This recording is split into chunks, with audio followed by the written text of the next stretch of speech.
Moonlight pricked through a tangled web of trees as Mira ducked into the forest's edge, clutching a battered satchel to her chest.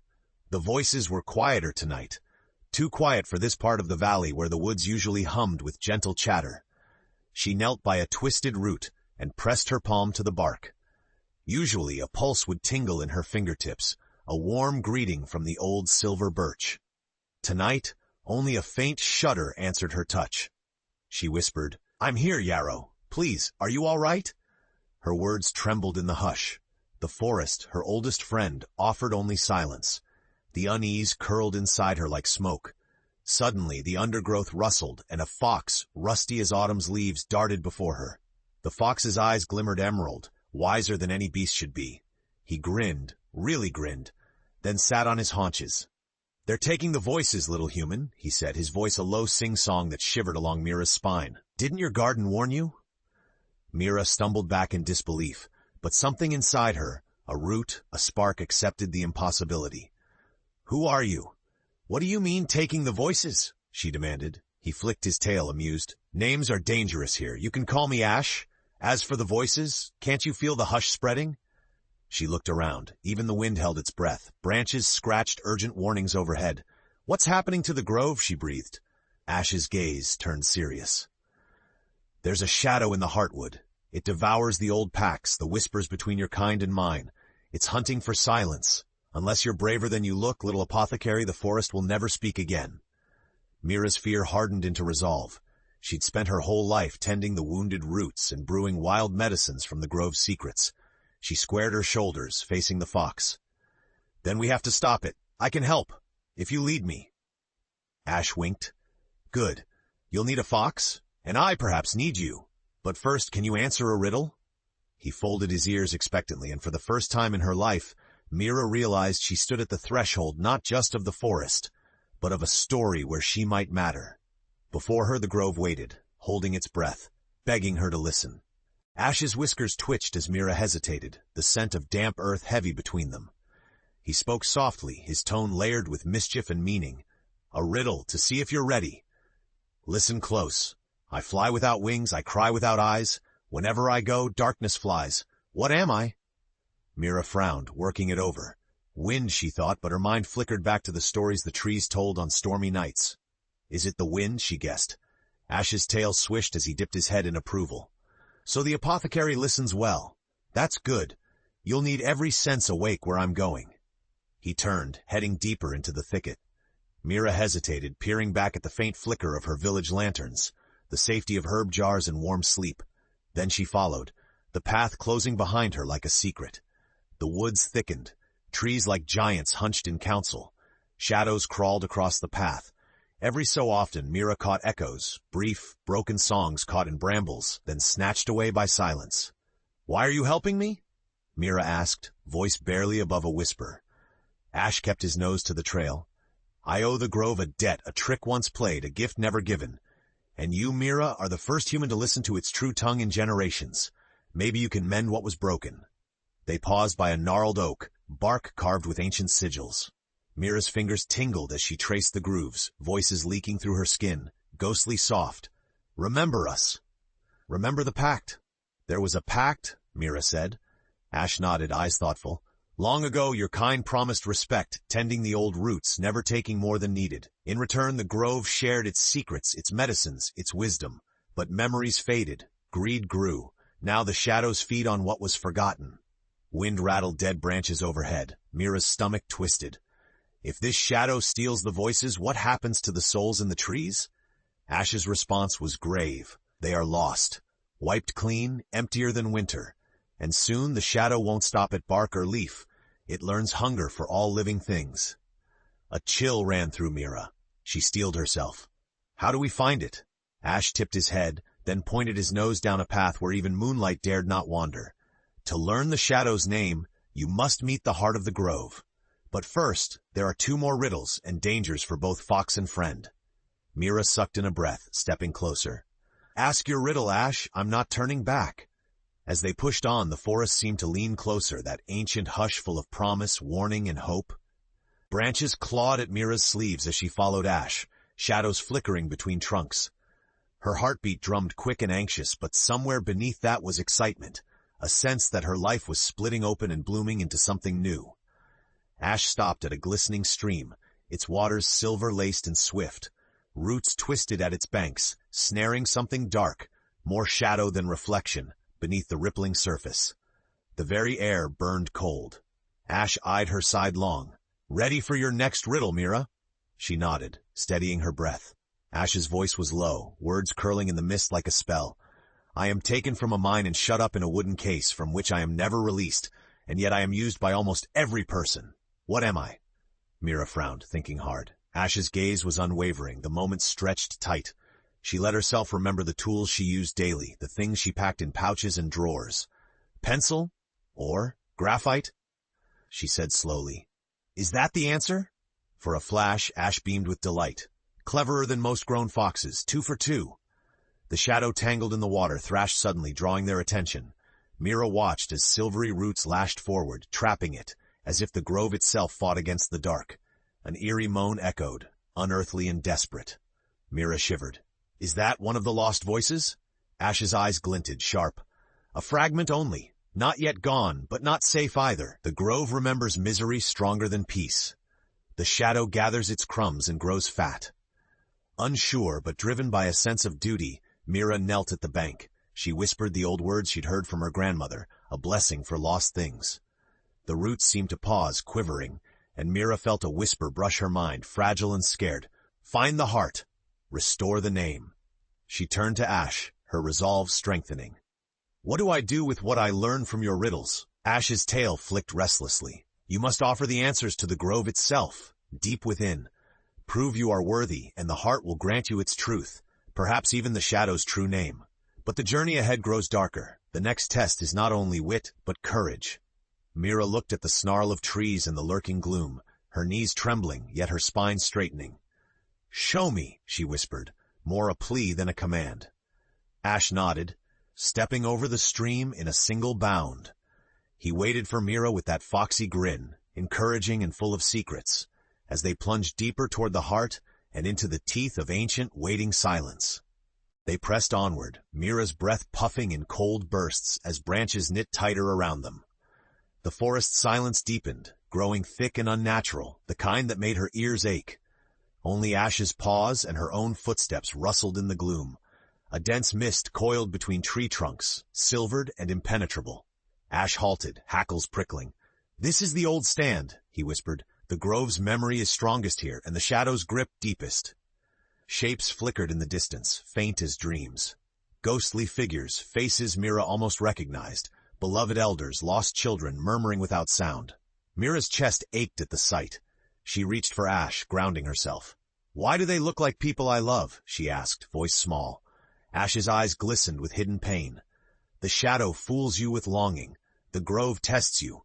These are echoes and regrets. If you listen too closely, they'll pull you apart." A figure stepped from the mist. Mira's grandmother, her eyes kind but lips sealed with bark. She beckoned, inviting Mira closer. Mira's knees shook. "Gran?" Ash growled gently. "Don't answer her name. She isn't your Gran. Give the third riddle. Prove you see the truth." Heart pounding, Mira forced herself to look at the figure, not as her grandmother, but as a puzzle to be solved. "I am not what you seem," she whispered, recalling Ash's warnings. Then she cleared her throat and whispered, "Ash, what is the last riddle?" He nodded, his fur bristling. "The more you take, the more you leave behind. What am I?" Her mind whirled through everything she'd learned so far, absence, emptiness, memory. At last the answer struck her. "Footsteps," Mira breathed. "Footsteps are the answer." The figure dissolved. The mist peeled back and warm light seeped through the canopy. The whispering souls subsided, replaced by the familiar pulse of living trees. Roots swelled beneath her feet, warm and inviting. Ash pressed against her side, his tail quick with pride. "You saw through the shadow's tricks. Few could do so." Mira blinked away stinging tears. "I almost listened, Ash. I almost wanted to. But I remembered what matters. The living, not the longing." "Well said," he replied softly. "Heartwood is near now, but danger's deeper than illusions. Ready?" Mira nodded, shoulders squared. "I'm ready.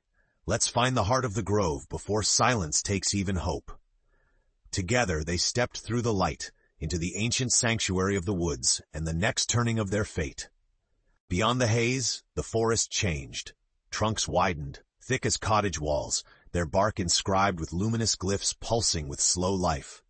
The air shimmered with a chorus of old voices, some frightened, some defiant. There was a sense of waiting, as if all the old trees leaned in to watch Mira and Ash approach. In the circle's center, tangled roots cradled a great stone as smooth as river glass.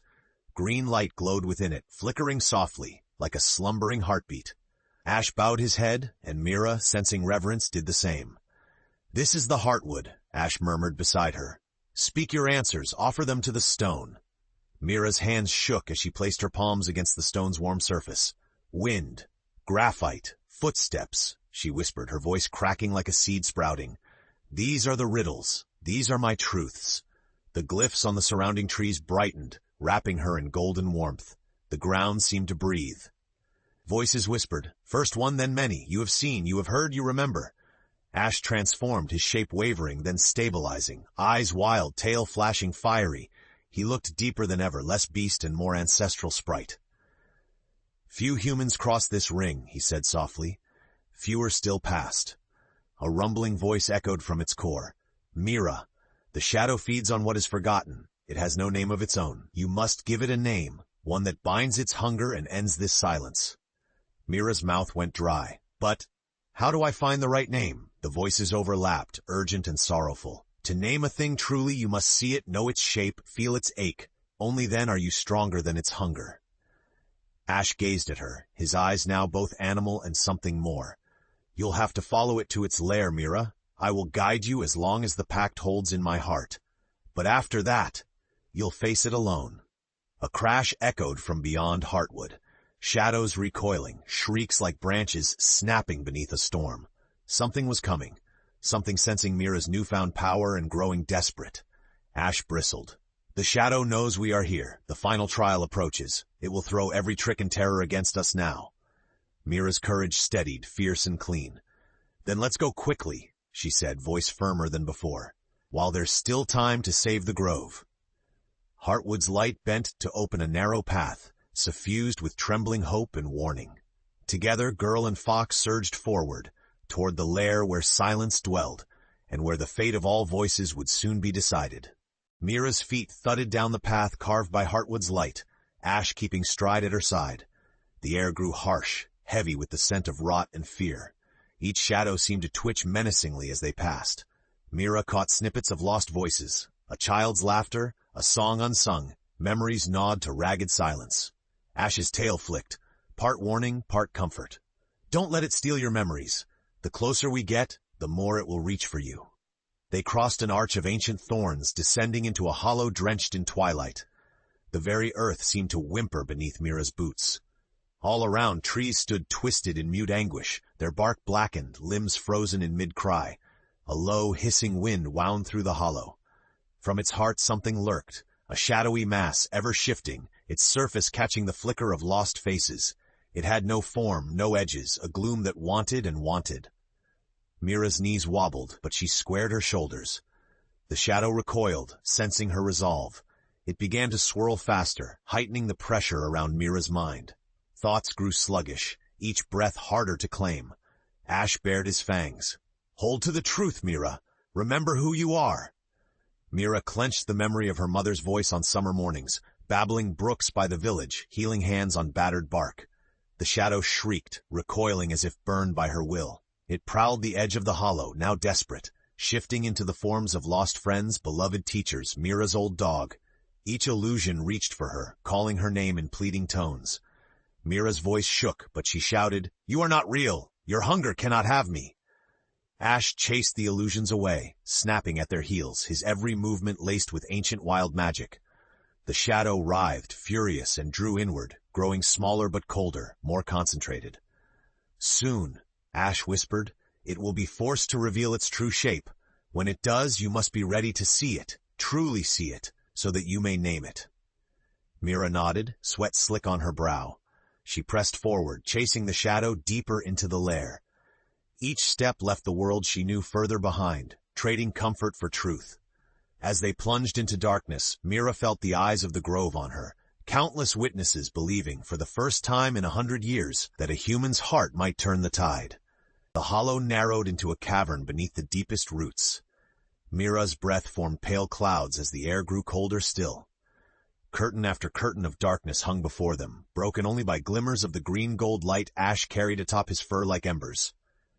Each step forward was an act of will. Ash slowed, his voice taut with worry. "This is the Shadow's core, Mira. Now, even I cannot follow you much further. If I step beyond this line, I'll be lost, as so many guardians before me." Mira looked at the fox, whose eyes now brimmed with grief and hope. "Ash, He flicked his tail against her ankles. "No speeches, little apothecary. You've come farther than anyone in living memory. Trust yourself, and remember, to truly name you must not fear what you see." The darkness pressed in. Mira forced herself onward, every inch a trial. The shadow whirled above her head, radiating hunger, cold, and an unbearable loneliness. Faces twisted from the fog, merging and dissolving in pained silence. A familiar voice called through the gloom, "Mira, please help me." Her own voice, weaker, frightened. The pain of lost chances, of nights spent doubting she was ever enough, filled her with dread. Mira staggered but remembered Ash's riddle and her victories over the grove's illusions. She pressed forward. "I'm not alone. I am not your hunger. I am not your emptiness, keeper of old truths." The shadow faltered. For the first time, its form almost solidified. A creature hunched, made of darkness and discarded memories, hungrily gathering every echo of doubt and neglect. Mira stepped closer, shaking but upright. "Why do you take the voices? What do you want, really?" A voice, ancient and broken, seeped from the mass. "To be known, to fill the emptiness with anything, even sorrow. I am all the forgotten promises, all the wounds that fester beneath your busy lives." Mira's heart pounded, but her pity outgrew her fear. She saw it now. The shadow was not some foreign monster. It was born from neglect, from pain ignored and stories untold. At the cavern's heart, Mira stood alone, yet not alone at all, the grove watching in hope. She drew a shaky breath, steeling herself for the final ordeal. Ash's parting words echoed, "Trust yourself. Name without fear." With resolve burning brighter than the shadow's chill, Mira asked, "Will you let me name you, knowing it will bind your hunger and bring silence to your pain?"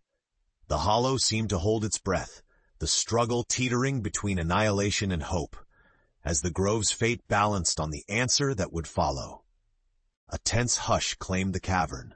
The shadow pulsed, wavering between menace and misery.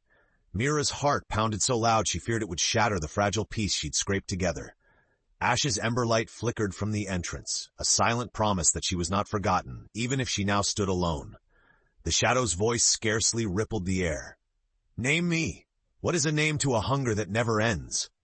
Mira steadied herself. "Not all names are gifts. Some are truths. Some are chains. I see you now, not as a monster, but as a wound." The shadow shrank, folding inwards, flickering with long-withheld sorrow. All around them, the grove's ancient trees rustled with expectation.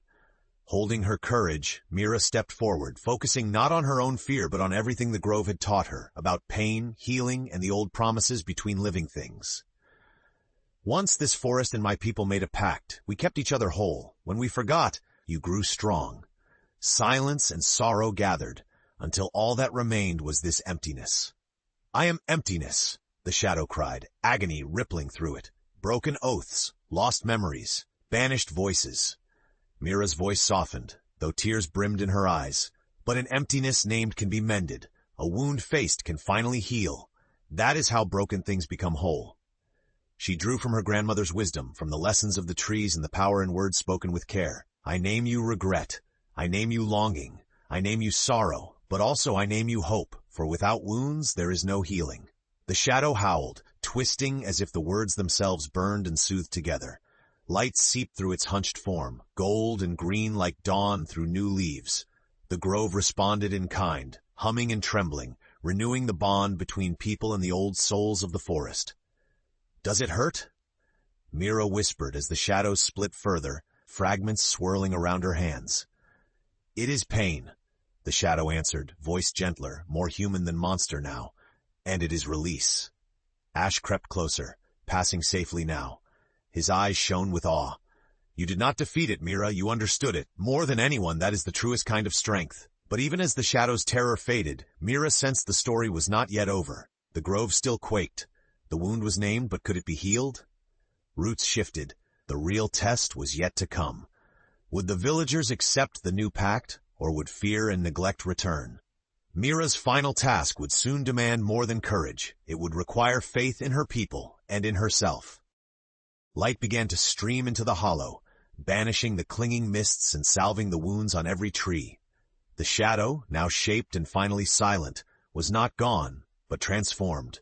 It glimmered at Mira's fingertips, a swirl of sorrow woven with new potential, no longer devouring voices but seeking, uncertain and small.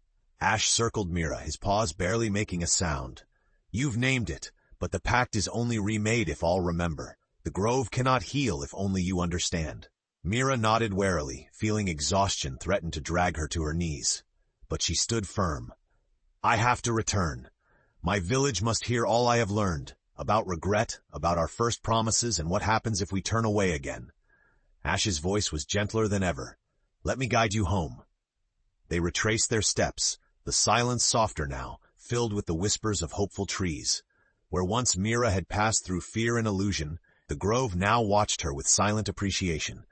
Buds formed on withered branches as she walked, promise and new life blooming in her path. When they emerged from the forest, dawn painted the sky.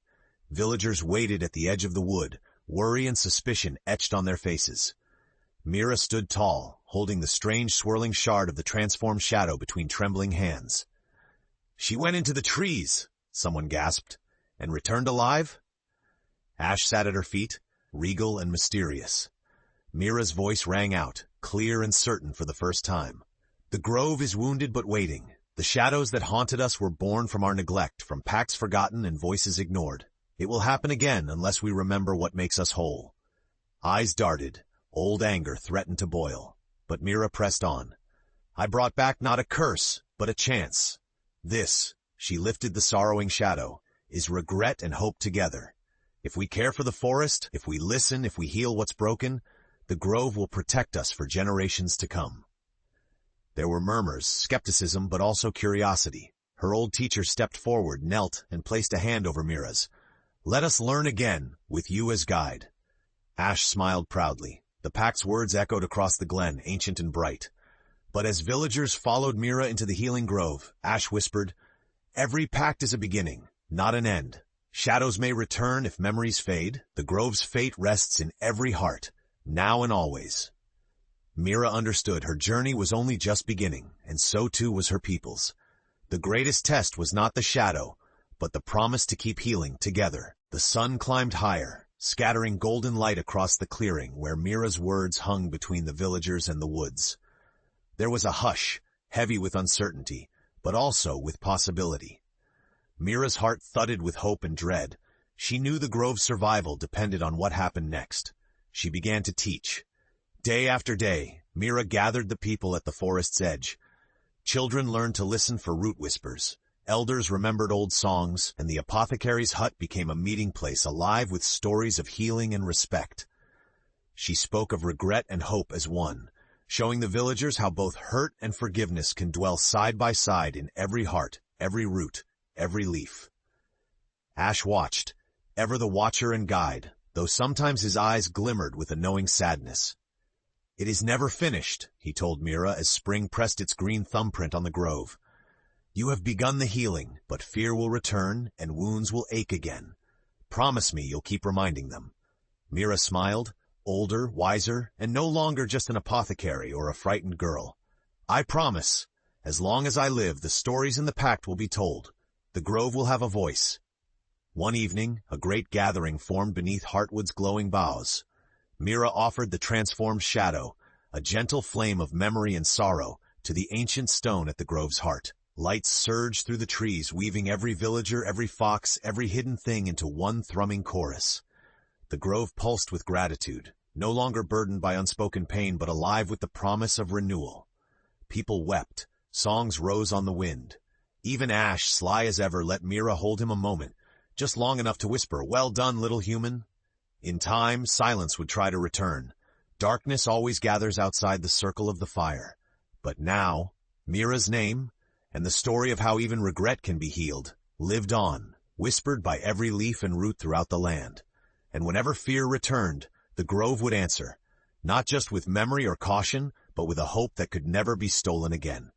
And so in the Whispering Grove, harmony held, rooted in courage, and renewed by every new voice brave enough to listen.